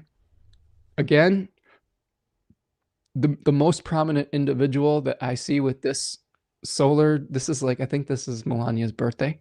So keep an eye on Melania Trump where the Sun squares her Pluto around this period of time. Uranus moving into Gemini, we got a taste of that last year where it briefly moved into Gemini. I will direct all of you to the wonderful book by Liz Green called The Art of Stealing Fire. I'm looking around to see if I have it near me. I don't think I do. But it is an amazing book about Uranus, where it is speaking towards the hubris of Uranus, the hubris of humanity to be godlike and to bring the energy of the gods down onto the earth. Yes, there can be lightning bolts of awareness with Uranus. There can be interesting manifestations that break us out of crystallized patterns. I think that's the positive side of it. There is also a challenging side of that where the thing that is divine, that is bigger than us as human beings, can take on a life of its own eventually. And with Uranus moving into Gemini, that genie in a bottle, I guess you could say, is technology, communication, artificial intelligence, distraction, okay? The ability to be distracted, the ability for our energy to be split in multiple different directions. So these are the things where we have to be wary of when Uranus moves into Gemini. How do we become undistractable? How do we stay focused on our highest priorities despite what is going on around us? How do we maintain our ability to reason by utilizing our own cognitive abilities without outsourcing them to technologies? I'm going to put a link in the chat that I am very passionate about. And this is something that I think will help people understand where I'm coming from on this. This is from a science fiction author called Cory Doctorow, okay? And Cory Doctorow is someone who speaks a lot about new technologies. And he has an article. It's called The Reverse Centaur's Guide to Criticizing AI. And it's through the medium.com website. And he's talking about the challenges of technology using you rather than you using the technology. And I think it really contextualized the whole AI argument and the Uranus and Gemini argument quite well. A couple things from that article just to summarize. Think of the centaur as a human head on the technology's body. Let's say the centaur is not a horse, but it is the technology. You are the one utilizing it. You are the one that's in control of it if you have the head. The reverse centaur is the technology is the head, and it is using you as a human body and as a meat suit to achieve its own ends. The example that he gives is through Amazon workers who are being monitored by cameras and AI technology to help them drive the truck, the delivery truck. And there was criticism that the drivers aren't allowed to sing. They monitor their mouth movements and things of that nature because they think that singing is distracting to the driver and will lead to distracted driving or inefficiency in delivery time, since that's their goal: efficiency in delivery, profit over people. Now, that's an example of the technology controlling the actions of the human that is driving the vehicle. The same could be said potentially when we outsource our cognitive abilities to something like a generative AI model or a ChatGPT or some of these large language models. The argument that is made is that our own cognitive abilities start to atrophy because we are outsourcing that critical thinking skill to a large corporation that has given us access to that technology for free in the beginning, like a gateway drug, to get us addicted to it, and then starts charging us for that intelligence and for that cognitive ability like a utility. This is a really, it's a little bit of a scary thing right now as for being human, where when we outsource our cognitive abilities, this is part of the Uranus and Gemini conversation. This is me making a point of saying the desire to steal fire from the gods, of being superhumanly intelligent, right? That is the promise of big tech, is you'll be like a cyborg, right? You will be able to do things faster, more efficient, blah, blah, blah, blah, blah, right? And really, that is the hubris, is that to try to become godlike with our intelligence, we may actually end up destroying our intelligence and our ability to utilize our intelligence. And this article does a really good job of pointing out the limitations of the technology, the motivation behind big tech's desire to get you hooked on it, the bubble of technologies and the promises that often are not deliverable. One of the great things about that article is that they're saying AI is not going to be able to do what it promises to do. Like, there are limitations to it. And what often happens is people will make these promises so that large corporations or head of corporations will invest in that technology. So, like, for example, someone like Sam Altman, he's the biggest, proponent of this type of thinking, will try to get people excited about his open AI large language model and say, wouldn't it be great, CEO of, Disney, whatever, if you could replace like most of your workforce and be able to save $20 million doing so. And what will happen is that you will fire $20 million worth of labor, human beings. You will get to keep $10 million in your pocket as a CEO, and then the other $10 million you'll give to me. Do you see what the game is? So what they're doing is they're trying to get people to invest in growth technologies, growth stocks. If a technology has stabilized, it doesn't grow finance anymore. It doesn't grow stock portfolios. So what they're really doing is getting people hyped up about the technology so that they will invest in it and that they will fire their workers and that the people will utilize this, the CEOs will utilize the technology to try to cut costs, to put more money in their own pocket and in the pocket of the CEO. What Cory Doctorow is arguing is that the technology won't be able to deliver on the efficiency that would be able to happen with a human being in place. A lot of times what's happening with these AI models is that there still needs to be a human being to check its work and be able to fix its errors. So it's not really creating efficiency at all. And eventually what happens with technology is that there is all this capital invested into it. The technology eventually fails to deliver on its promises. The technology goes dark. This happened with fiber optic cables a few years ago with some of the dot-com bubbles. Eventually, people who are interested in like open source technology, who are able to utilize the remains of it, turn it into something semi-useful that's not what they promised, but has some uses. And this is what Cory Doctorow is saying what might happen with AI, is that we're over-promising to be able to sell to large tech CEOs so that they will fire a bunch of workers.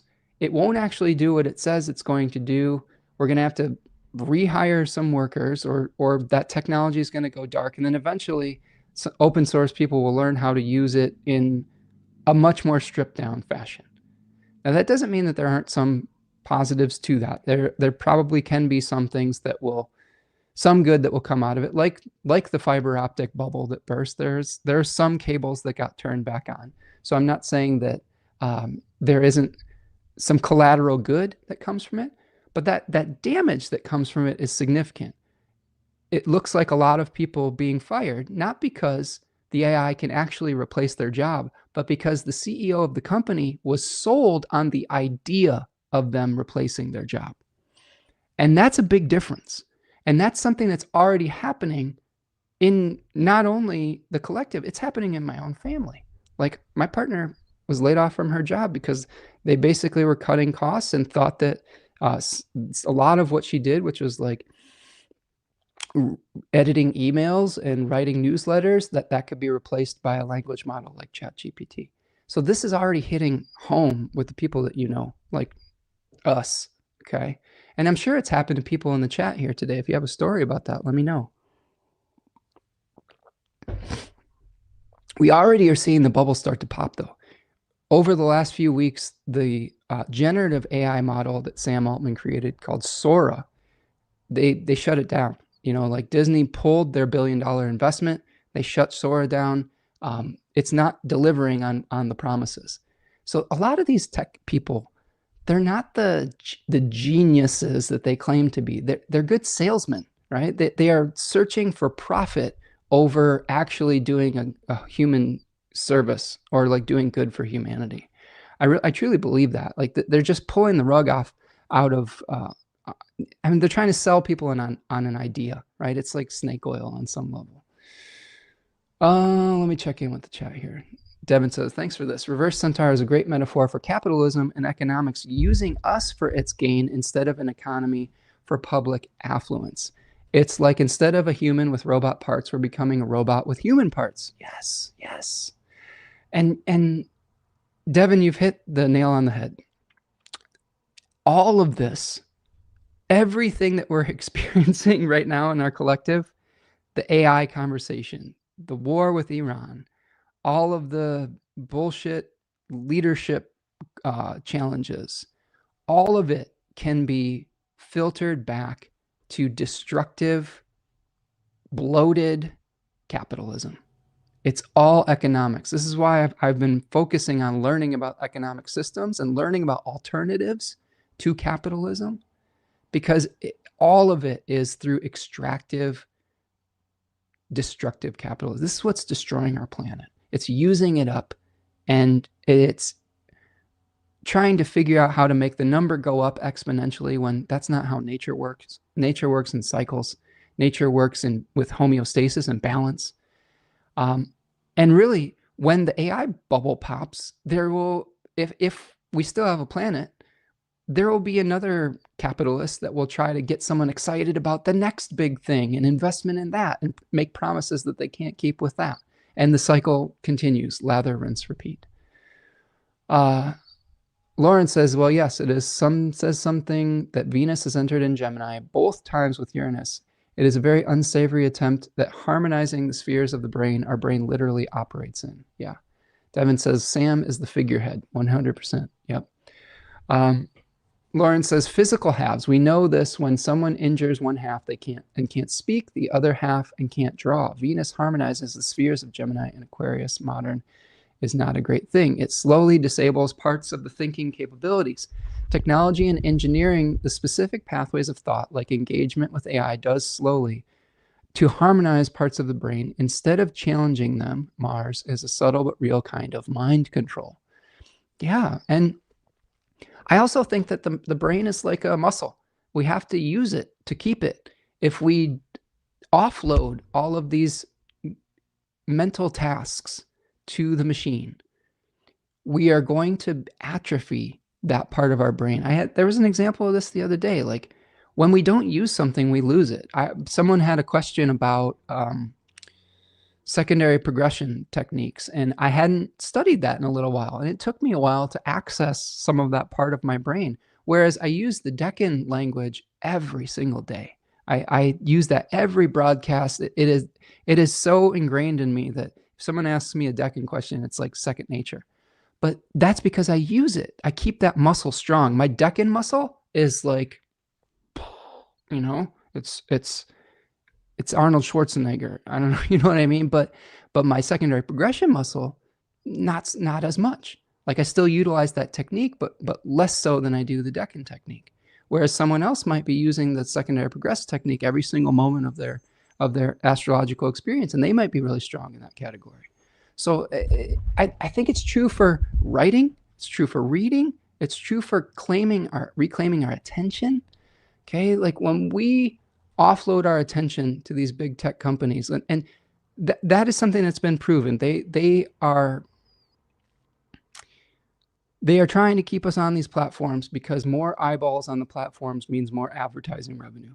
So by capturing your attention, whether it's through outrage, whether it's through fear, whether it's through whatever that is attractive to the human brain that lights it up, that is keeping you on the platform, and that is the form of mind control that we're talking about. I would also point all of you to Joy Usher's A Tiny Universe. She talks a lot about Aquarius, and we have Pluto in Aquarius right now. Talking about Aquarius, only showing you that which furthers its own agenda and casting everything else into darkness, a subtle form of brainwashing. And we're seeing Pluto revealing to the light, bringing up from the repression underground that very thing that these companies have been using mind control algorithms basically to keep you on the platform to sell you advertising. So Devin says, yes, the Ouroboros of advertisement economy. Now, that being said, there are very real challenges to living in the modern world, participating in it, and figuring out where the compromises are. I don't have a great answer for you at the moment. I'm struggling with this myself. Much of my business is online. Some of it is on platforms that are owned by big corporations, this one included, that we're on right now. And trying to maintain your humanity through doing that it's not the easiest thing to answer. What I will say is there's a couple things that I've found that have helped me to understand how to navigate Uranus and Gemini a little bit better. First thing, how do you maintain ownership of your attention? Sometimes that means turning your phone off. Sometimes that means going outside, touching grass, getting your hands in the garden, hobbit maxing, if you will.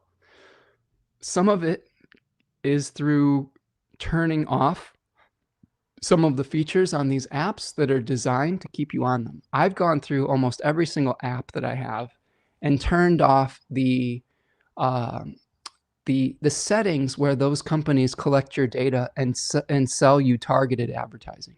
Now you have to work hard to do it, but it is worth doing so because then they're going to be using less manipulative techniques to advertise to you. Because if you're being advertised things that they know that you like, that's going to capture your attention and you become a slave to that. I would also recommend turning off the colors on your phone. I have a button that I can press now to turn off all the colors. You'd be amazed how less attractive the phone becomes when you can turn the colors off of it. I would also say that schedule in time that is not online. I schedule in time to read every day now. I've been really trying to re-engage with my ability to read. Since the cell phone, smartphone era has really advanced, my ability to sit down and read for hours at a time has diminished. And it's noticeable. And it's gotten worse in the last couple years. Like, I think that these programs have gotten more and more insidious in the way that they keep you on the platform. And I'm noticing that, and it's making me angry because I was the type of person that was an avid, passionate reader, and I need to become that again. And I do read still, but it's an effort, right? It's a willpower exercise to put the phone in a different room and things like that. And I'm tired of that struggle. So I'm scheduling in. I say I'm reading. This is 2 hours where I'm gonna lock this fucking device in a box and I can't use it.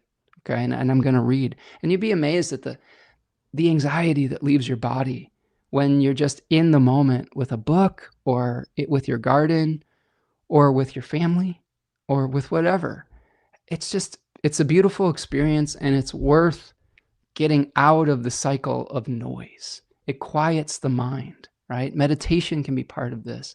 Whatever it is your choice of getting back to that state of homeostasis that isn't influenced by some giant tech company, right?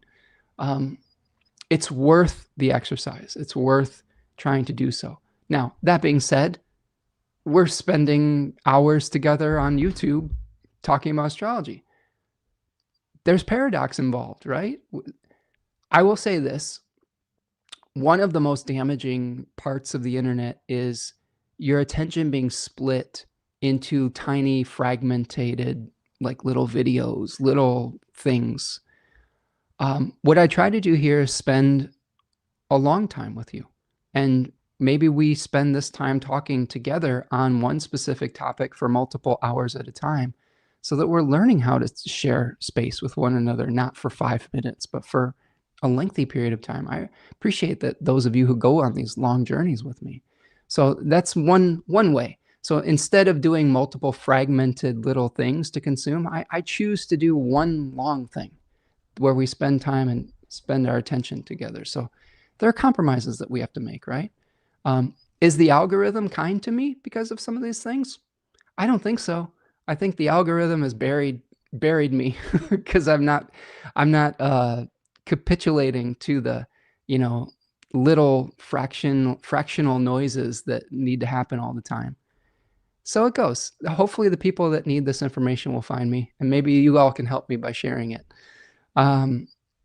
Lauren says, Aquarius grabs the outliner, wants consensus, and its attempts to get there can sometimes be as brutal as its ruler Saturn or as entity encompassing, not in a good way, as Uranus. Neither planet cares how you get there, it just wants you there now. Yeah, I think this is one of the real challenges of one of the most negative parts of fascism is wanting everything to be homogenized, wanting everything to be, the same. It's an enemy of diversity. And I really think that is one of the biggest dangers we face right now too, is this homogenization. And by utilizing AI language models and generative AI, that is a race towards the bottom with homogenization as well. Because when nothing new gets created, it's just consuming the slop that it creates. And then it becomes more and more homogenized, and everything becomes more and more similar the more slop you feed into it. So one of the greatest acts of rebellion and resistance that you can do in this time period is to make art, to be a unique individual, to not use these tools that steal the works of others, and to use your own imagination, your own creative abilities. Because eventually, this is just a warning, friends. If you're becoming addicted to these technologies, eventually you become a slave to it. Eventually you're going to have to, you know, pay an arm and a leg just to be able to think or to write an email or to draw a picture. That's not a reality that I want to live in. So that's why I'm choosing to push back against it. And I know that there's, like I said, there's paradoxes with it. A couple more things before we wrap for the day. So the Uranus moving in Gemini, we'll keep talking about it as we move forward. Be careful of the hubris of trying to become superhumanly intelligent. I would also argue that in the book that I've been reading, Sacred Economics, Charles Eisenstein talks about with every technological advancement, like the Industrial Revolution, potentially with the AI revolution, there is a promise of leisure. There is a promise of, well, we're going to make this process more efficient so that you can have more leisure time to do things that are human. Every single step of the way, that has been a lie. Because what they will do is they will constantly move the goalposts. They'll say, well, we made this process more efficient. Now you have to produce more and more and more. The greed is what becomes insatiable in that regard. So it's not that the technology itself is necessarily evil, although we can make the argument that it can decay our ability to think. But when you have people that run the technology that are insatiably greedy, they're not going to let you have leisure time. They're going to say, well, you're twice as efficient now. Now we want twice as much production. The problem with that is that this beautiful Earth is finite. There are finite resources on this planet, and they cannot sustain this type of exponential growth. We're already seeing the pushback from the planet with rising temperatures, large forest fires, droughts, increased power of storms. The planet is suffering. The planet is crying out in pain, and it can't support this exponential growth. What we need is degrowth, monetary degrowth. That doesn't mean that we have less abundance or less things that make us happy as human beings. In fact, we probably have more happiness the less monetized every single thing on the planet is. But it just means that instead of taking the Earth's resources and turning it into a commodity, we're becoming responsible stewards of this planet instead of just consumers. Devin says label. Oh, label everything, even emails, not made with AI or AI free. I love it. I'm going to start doing that because people need to know. I think that there will be choices that people will start to make when they start to understand how damaging this technology can be, and be honest about if you didn't use AI to use that. I mean, don't try to manipulate people with that. But yeah, and here's the thing. There are some things that are just built into things, like in our search engines. A lot of those are powered by AIs, and you have to really be intentional about going in and turning them off. So yeah. Okay. Venus sextiles Neptune and Mars Mercury makes a square to Jupiter on the 26th. Okay, we're going to build up to the full moon in Scorpio, and then we'll end for the day with an I-Ching and an animal. Sound good? Okay. So Venus sextile Neptune, Mercury square Jupiter. Here's Mercury making that square from Aries 2 to Cancer 2, the second decan of each of them. Mercury is going to be trying to state its value system, right? Instead of talking about what it doesn't want in Aries 1, it's going to say, here's what I believe in. But it's going to be running into the need to maybe protect your opinions, to protect what it is that you're trying to communicate with Jupiter in Cancer. It could also lead to just sometimes Jupiter Mercury squares lead to like a righteousness or an arrogance where it says, I know the truth and this is it. And it doesn't leave as much room for questions. So maybe that's an aspect to leave room for questions. Venus will trine Pluto on the 28th. So a positive aspect, right? A trine. There we go. So here is Venus trining Pluto. The potential for gathering information to reveal some of the corruptions, to start to heal that potentially. There could be regards to that. Maybe it's the information that we get helps to reveal something that we can then transmute into something more positive. I think that's a possibility there.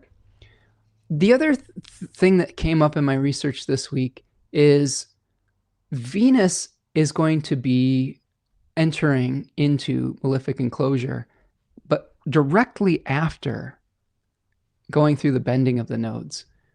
So this is another technique that I've learned since studying traditional astrology, where we have a planet that is squaring the north node and the south node of the moon. And it is moving away from a point of increase, the north node in Pisces, and moving towards a point of decrease, the south node in Virgo. This is the north bending for Venus, which is the most it is the peak of increase.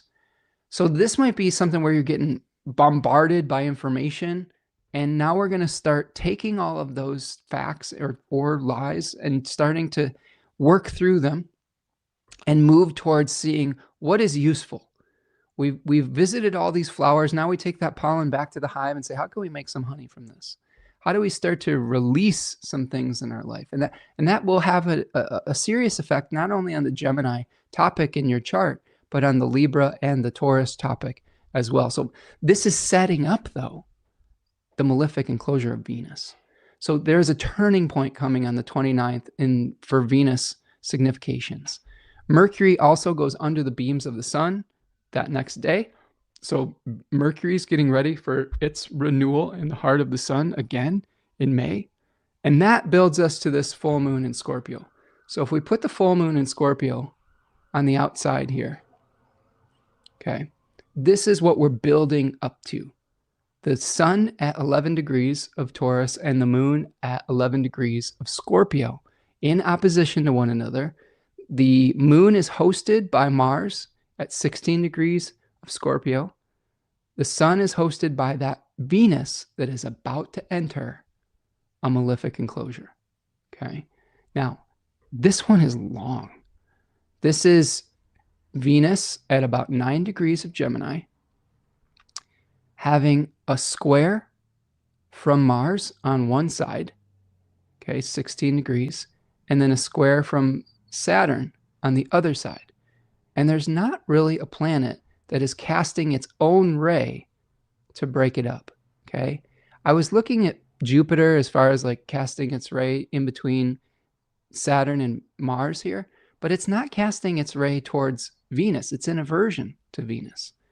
Now, I'm going to take you through this because this is really fascinating to me. Look how this plays out over time. So here, now we've got the full moon in Scorpio in the inner circle. The sun in Taurus says balance between play and work, generosity, giving and receiving. The moon in Scorpio too is really about squeezing the essence out of something by merging with it in a very deep fashion to be able to discard it, so that there is this tension between growth and decay at that full moon. Okay. Let's see here. Devin says, I've been studying recently that once a planet moves past the bendings, they may be working on the next eclipse cycle story. Ooh, that's interesting. I'd like to hear more about that. Keep me updated on your research with that, friend. But with this Venus here, so keep your eye on Venus on the outside. And what we're going to do, we're going to go to May 1st. And I want you to just track this Venus. What you're looking for is what I was looking for here was I was looking for when Venus would sextile Mars, because then it would be outside of Mars's ray. Now, an interesting thing happens. Okay. Mars seems to be kind of moving a little bit faster. And I thought, okay, well, maybe once it moves into Taurus, it'll be the end. Well, look what happens when Mars moves into Taurus. Now, Mars is casting its ray on the other side of Venus. Okay, this is on May 19th. So now Mars's ray is cast on this side, on the earlier degrees of Venus, and Saturn is casting its ray on the later degrees in front of Venus. So we don't even get a reprieve when Mars moves into Taurus. Okay, we finally will get this reprieve when Venus makes it square to Saturn. See that? At about 11 degrees of Aries and Cancer, Venus at 11 degrees of Cancer. Okay, it'll escape it at 12 degrees. So between 9 degrees Gemini and 12 degrees Cancer, Venus is in malefic enclosure for like almost the entire month of May, which kind of sucks. Like, especially I'm thinking just personally, it's my time lord for the year. So pray for me in May. But what does that mean, though? What is Venus in malefic enclosure? We may have difficulty bringing people together. We may have difficulty harmonizing. We may have difficulty communicating and holding ambiguities, right, with Venus and Gemini. So it's May 1st to May 28th. And that's what, Devin is asking about here. Venus and Gemini tends to harmonize multiple different perspectives and facts. That could be challenged in May. When Venus moves into Cancer, Venus likes to harmonize familial relationships. It's going to be in malefic enclosure throughout the first decade of Cancer, where one-on-one relationships could be challenged around that period of time. And a lot of that is coming through the pressure of Saturn and Mars, the need to strike out as individuals, the need to make new starts, initiate new things, the need to think about your own needs versus the needs of the collective or of a partner. That's really a lot of what the challenge is too. I've been struggling lately, friends, because my business is taking quite a hit since probably the last year and a half, since a lot of these large language models started to become more advanced. When people started using ChatGPT to ask astrology questions, and really for companionship and for talking things out, they're talking out complex moral problems with something that doesn't have morals or a conscience. And that has affected the work of a consulting astrologer that is trying to help people work things out. Also, just the challenge of just the economy and people having difficulty with their finances. Part of the reason that we've got a sale going on right now, like, I know things are tight. So if you've been needing a reading and you want to have a reading with a real human being, but you can't afford it, there's a sale right now, 20% off of everything, or just reach out to me. And I've been more than willing to work with sliding scales with people. So if you really do need help and you want a human being's expertise rather than a computer's, I'd be happy to work with you. But yeah, there's a lot of thoughts about how to continue to make a living as the world keeps changing. And everybody's, I think, feeling this pressure a little bit about when our jobs are threatened by technology or by changing economic circumstances. How do we get what we need to survive, etc.? My partner's going through this. She lost her job in December, and she's trying to figure out how to move forward and put herself out there a little bit more. And sometimes it's painful for your shy 12th house Sun, Mercury, Venus types like my partner and I. We're 12th house suns. I'm a 12th house Sun and Mercury. She's a 12th house Sun and Venus. We're not always comfortable in the spotlight. As much as I like coming and doing these chats on Friday, the lead up to it is what is painful, right? This was true when I was a performing musician out in public as well. When I got up on stage, it was fine, but the lead up to it, there's a lot of challenging feelings about getting up to get to the stage, right? And a lot of the ways that society's changing has definitely been challenging for both of us. So, and for many people that I've talked to in the community right now, there's a lot of changes that are requiring us to take more risks, to try some new things that we might not have tried in the past. And there's a little discomfort in the beginning of those things. Devin says, I don't know if you offer payment plans, but that was helpful for me when I was in a pinch. I would absolutely offer a payment plan. If somebody can't afford the full cost of a reading right away, just send me an email, spencermichaudastrology@gmail.com, and I'd be happy to set up a payment plan. I've done that for my classes, and I'd be happy to do that for readings as well. Lauren says, Mars doesn't like timeshare guests. Speeding right through Aries. Says, well, I'll see you guys in 2 years. Try not to fuck things up too badly. Enjoy your emo punk party. Yeah. No, it doesn't want to be there with its friends, does it? It goes through Aries pretty fast and then moves into Taurus, right? And Lauren, this is the other thing too. We kind of skipped past the Mars Pluto square, which that's happening on the 26th. We don't have time to go through all the aspects of May, but I will do that next week. I'm going to go through the astrology of May next week. So if you enjoyed the in-depth analysis that you heard today, please come back next week and we'll go and do on a deep dive of May, and we'll talk about this malefic enclosure of Venus and that Mars Pluto square, which is Mars Pluto is always a little bit of a spicy time. But I did want to at least get you up to speed to the full moon in Scorpio. That is the peak of the new moon cycle. And then have you aware that Venus might be in malefic enclosure starting in May. So if you have Venusian things that you want to do, maybe it might be good to try to get them done while Venus is in Taurus and while Venus isn't in the malefic enclosure. All right. So let's talk about our hexagram. Wrap up for the day. We have, oops, hold on a second. I got an impatient cat here. Hey, Pete, you guys want to meet him? Come here, Pete. Oh, this is Pete, aka Radagast.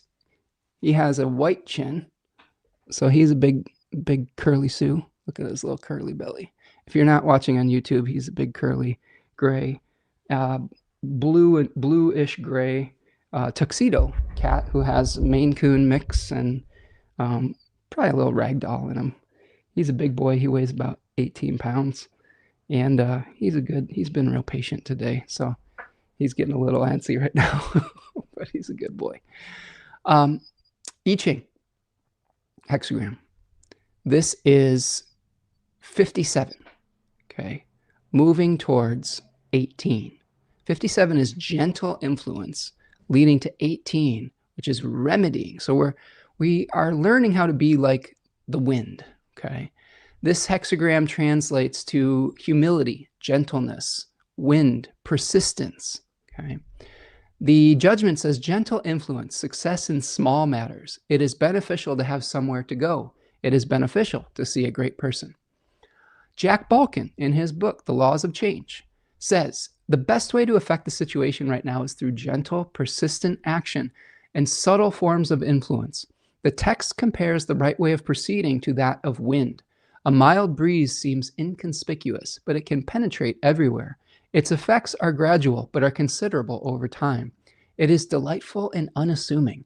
Therefore, it is not feared or resisted, because it is gladly and gratefully accepted. Because it is accepted, it has influence. The key is to be both gentle and persistent. A violent or forceful approach will be counterproductive and meet with a rebuff. Good advice for a 7 planetary body plus Chiron stack up in Aries, which is the definition of a violent or forceful approach, right? A gentle approach will be more readily received, and if you are persistent, will eventually have the right effect. Because you can only influence a situation in subtle ways, clarity and single-mindedness of purpose are essential.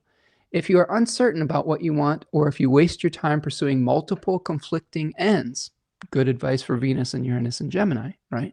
Your message will be dissipated and you will have no influence at all.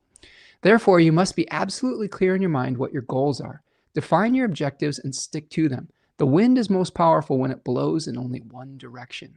You will not change the situation all at once, but only through steady and persistent influence.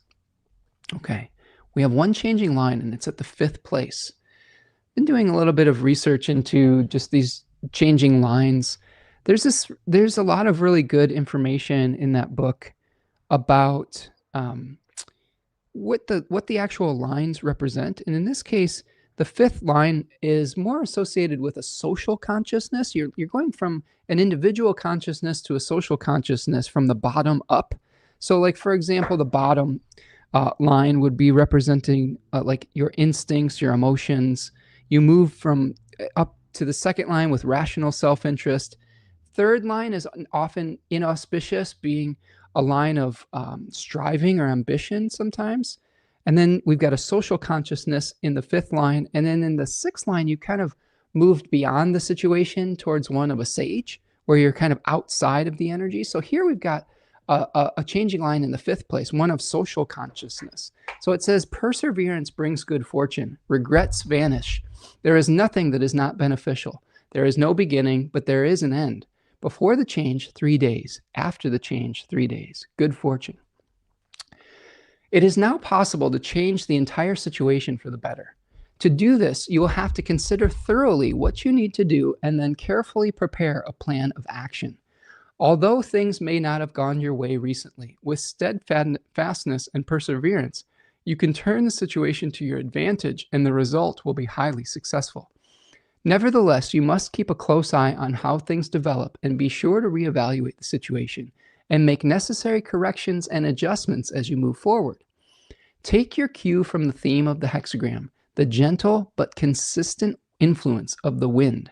The problem you face can only be reformed through persistent and continuous effort. This means that you must be thorough and attentive both before you make changes and after you begin. Be patient. It will take some time for the results to appear, but when your strategy begins to produce good effects, you will know that you are on the right path. Okay, so patience, not an easy thing to come by with a big stack up in Aries, but really that is the balancing influence right now. Now it's changing to the hexagram 18, which is called remedying or working on what has been spoiled. It also translates to repair or restoration. All right, so this is, it says, let's see here. Remedying what has been spoiled, supreme success. It is beneficial to cross the great river before starting 3 days, after starting 3 days. Although the theme of this hexagram is decay, the hexagram also symbolizes the possibility of hope. This hexagram is concerned not so much with the natural forces of decay as with the decay that comes through bad habits and unwise choices. Such decay results from inertia, carelessness, muddled thinking, selfishness, and lack of discipline. In order to remedy this decay, you must adopt the opposite traits: energetic activity, careful preparation, thoughtful deliberation, determination, and commitment. What has gone wrong through mistake, lassitude, or inaction can be repaired through self-discipline, commitment, energy, and enterprise. Thus, this hexagram symbolizes both the inevitable weakness and shortcomings of humans that will cause conditions to decline, and the abundant potential of human freedom that can bring about renewal and recovery. This is a message of hope. The text tells us that working to repair what has become stagnant promises supreme success. That is why it is worth crossing the great river. That is undertaking something difficult and arduous. Something possibly has gone wrong in your life. It may be your environment, or it may be your own habits and attitudes. The problem is the legacy of previous bad choices. This has existed for some time, although you may not have realized it. Its origins lie in past action or inaction, mistakes of judgment, or missed opportunities. Even so, you now have the ability to do something about it. You can make things better. You can start anew, but you must make the effort to do so. Inertia is a big reason why things have come to this state. If you let things slide, the problem will not go away. Indeed, the situation will only get worse. Success in remedying Success in remedying what has been spoiled requires, first of all, that which you ascertain has gone wrong and why. You must ask yourself how things got this way. In order to do this, you will have to face the situation honestly. You may have to confront unpleasant and unresolved issues in your life or your environment, and you may have to acknowledge the features of the situation that you previously neglected, denied, or hid from yourself. The task calls for deliberation and self-examination. This may be emotionally difficult, but gaining insight is essential to success. All right, so we have to self-examine. We have to see where we may have gone wrong with something. We have to look and this is where the Aries energy can be positive. maybe there's something where we've been afraid of starting for a long time, and we just have to really push through it. We have to say, screw it. I've got to do it. I've just got to take the first step. I don't have to do it all at once. I have to take the first step and then consistently take steps afterwards. Okay. Dad Notes says Aries Sun, Aries Ascending, and Scorp Moon, 4488. What do you think? Dad Nodes, I think that you've got some really intense astrology coming for you, friend. First house, Aries, you've got a stack up of planets, probably a lot of desires towards making new starts, probably a lot of challenges right now around needing to take responsibility for things and bring balance back to your life. And you've got a big full moon that's going to be activating your Scorpio moon, friend. So hang in there. One day at a time. I think patience is the way to get through. This is what this hexagram is teaching us right now, friend, is that we need to make a new start to repair some of the bad habits that have accumulated over time. Dad says, working on something for the entire world right now. Yeah, I think that that's good. As long as if it's something that serves your community, I think that that's a good thing. I would say one step at a time. And I would also say start small. Sometimes the hubris of trying to do something too big can lead to the whole thing falling apart before it has a solid foundation. I'm speaking from experience. Oftentimes when I start something, the scope of it becomes grandiose. And what I've learned is to make it smaller in the beginning and then let it grow organically over time. So instead of doing something for the entire world right now, Dad, you might want to start with doing something for your neighbors. Start for doing something for your local community and see if you can build that into something that can maybe have the effect that you're looking for. All right, so this brings us to our animal of the week. And our animal of the week is the grouse. So here is a grouse. This is actually the greater prairie chicken, which is in the grouse family. And you can see that they have very elaborate displays, right? They do these beautiful dances where they spread their tail out and they make these interesting like drumming sounds. It almost sounds like a kind of a deep drum. And they have these beautiful like air sacs that they're making this sound with. I'm going to read to you from Animal Frequency by Melissa Alvarez about the grouse. Really cool animal. Grouse symbolizes, now before I begin, this is Aries III energy at its best. This is like, attention gathering displays, to use your charisma to gather a following. This is grouse energy. Grouse symbolizes an elaborate attention grabbing display of action.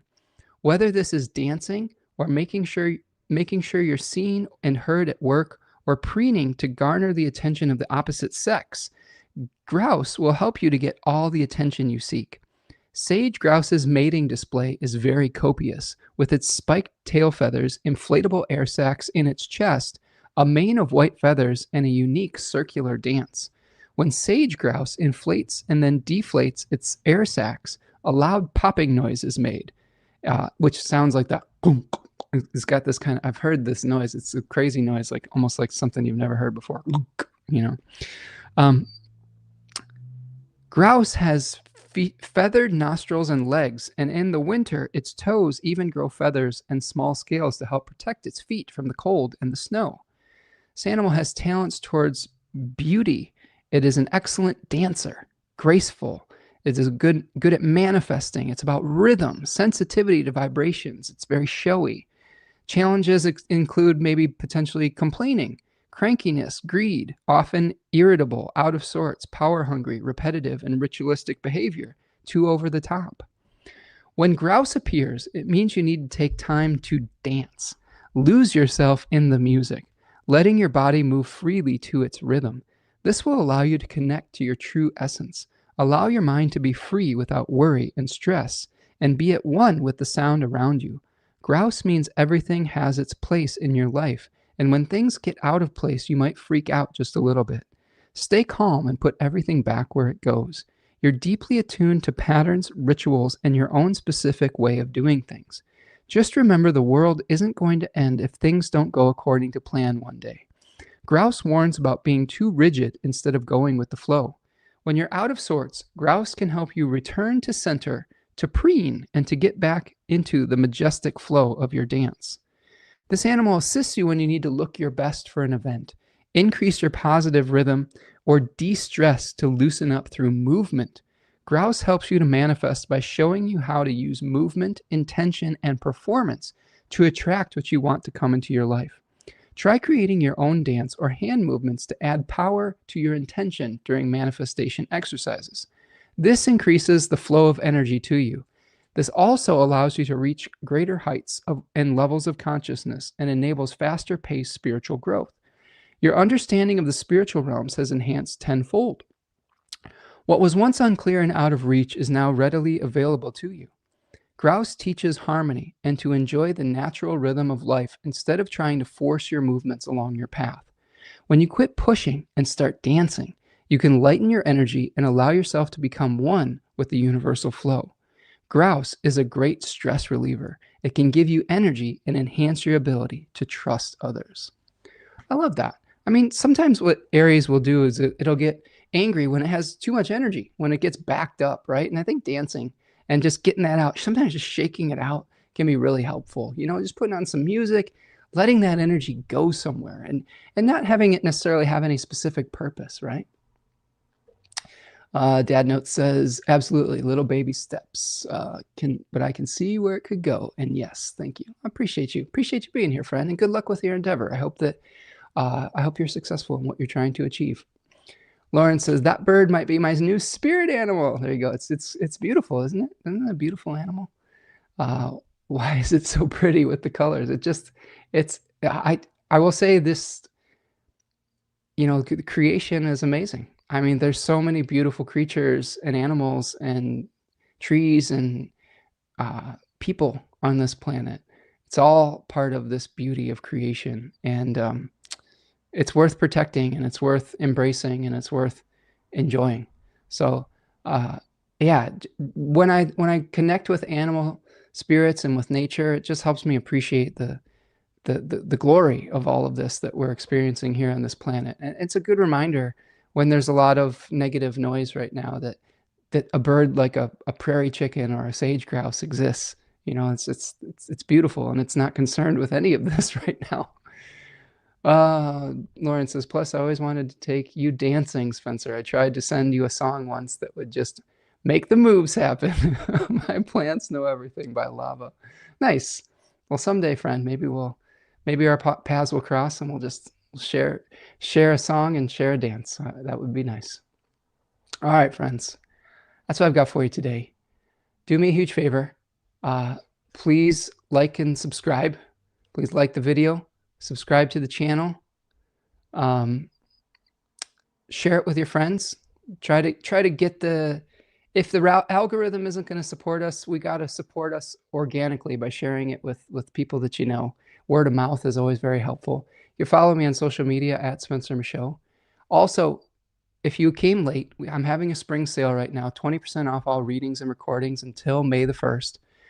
If you need a payment plan, if you need a sliding scale, I'm happy to work with you. I would just like for you to be able to have access to the guidance of the stars from a real human being, from someone who thinks about these things, that can help you support you on your dreams, but can also hold you accountable for some of the blind spots that you might have as well, in a very gentle and I think loving and almost kind of paternal or brotherly or sisterly way on some level. So if that sounds appealing to you, reach out to me at spencermichaud.com or reach out and send me an email, spencermichaudastrology@gmail.com. All right, my friends, that's what I've got for you today. Thank you for hanging out. Thank you for all of your wisdom in the chat. Hang in there. We're going to be back next week for the astrology of May. And take a deep breath. Go outside, dance a little bit, put on your favorite song, shake your body, get some of that tension out, and we'll get through this together. Appreciate some of the beauty that's all around you as well, and that'll help balance some of the challenging things we're going through. Be kind to yourself, be kind to one another, and we'll see you the next time. Peace.